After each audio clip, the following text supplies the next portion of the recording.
কদিন ধরে ভাবছিলাম বিরিয়ানি করবো, কিন্তু করে আর উঠতে পারছিলাম না, তাই আজকে ঠিক করলাম করবো, কিন্তু জিরো অয়েলে করবো। তাই টক দই দিয়েছি, দিয়ে আর মশলাপাতি আমার হলুদ দিতে একদম ইচ্ছা করে না, তাই হলুদ দিয়ে জিরে গুঁড়ো, ধনে গুঁড়ো, গরম মশলা গুঁড়ো, গোলমরিচ, নুন, চিনি বাদ। আর এখানে পেঁয়াজ বাটা, তারপরে টমেটো কাঁচা লঙ্কাটা দিয়ে নিই, টক দই দিয়েছি, আর দিয়েছি রসুন আদা দিয়ে পেস্ট করে নিয়েছি একটা, টক দই দিয়ে মাখিয়ে নিয়েছি। এদিকে আমার কফিটা ঠান্ডা হচ্ছে, প্রায় দুটো দুধ মিলিয়ে দু কাপ দুধ দিয়ে 1 কাপ দুধের কফি। তাই সকালে রান্না মোটামুটি সেরে নিয়ে আর করতে শুরু করে দিয়েছি, দেখা যাক কতদূর কি হয়। খানিকক্ষণের জন্য রেস্ট করতে দেবো। কতটা সর পড়েছে, 2 কাপ দুধ মিলিয়ে 1 কাপ কফি, মিষ্টি কফি, সমস্যা নেই সেরকম। বলেছিলাম জিরো অয়েলে করবো, তাই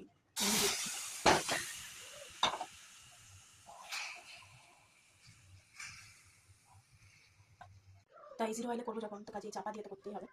ওই জন্য চাপা দেবো, চাপা দিয়ে খানিকক্ষণ করে আর বারবার এরকম চাপা দিয়ে রান্না করবো।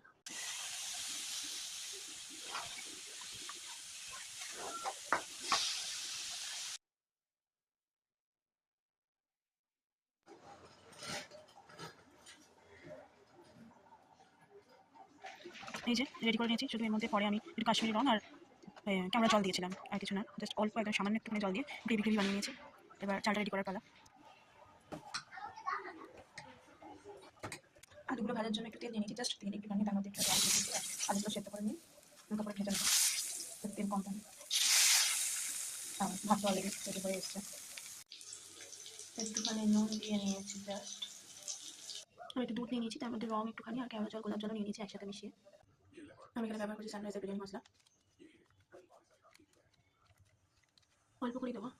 এবার ওপর থেকে এই দুধের মিক্সচারটা দিয়ে দেবো।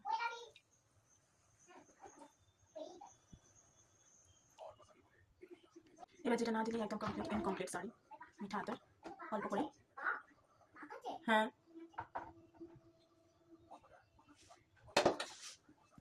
এবার জাস্ট দমে বসিয়ে দেবো, একদম একদম লো ফ্লেমে। প্রথমে একটুখানি জোর দিয়ে দিই, একটু চিটচিট করছে, আস্তে করে দেবো, ব্যাস এবার দমে দিয়ে দিই।